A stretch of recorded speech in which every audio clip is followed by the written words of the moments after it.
नमस्कार मैत्रिणींनो, मी सुनीता आणि तुम्ही पाहत आहात सुनीताज रेसिपी।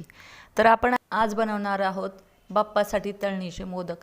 त्यासाठी इथे मी गव्हाचे पीठ घेतलेले आहे, थोडासा रवा घेतलेला आहे बारीक आणि चवीप्रमाणे मीठ।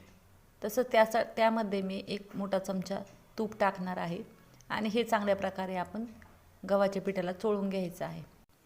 नंतर आपण त्यात थोडे थोडे करून पाणी टाकायचं आणि पीठ मळून घ्यायचं आहे।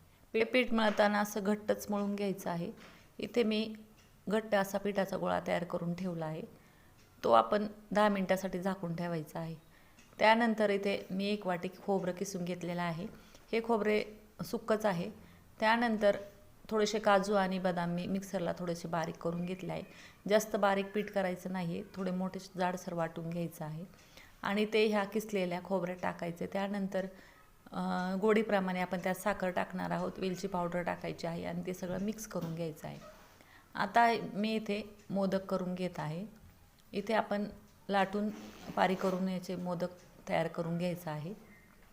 व्हिडिओत दाखवल्याप्रमाणे इथे मी मोदक तयार करून घेतला आहे आणि अशाच प्रकारे आपण सगळे मोदक तयार करून घ्यायचे आहेत।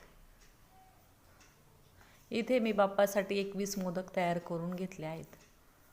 इथे दाखवल्याप्रमाणे मस्त असे मोदक तयार झालेले आहेत आणि आता कढईत तेल गरम करून आपण थोडे थोडे करून हे सर्व मोदक तळून घ्यायचे आहेत।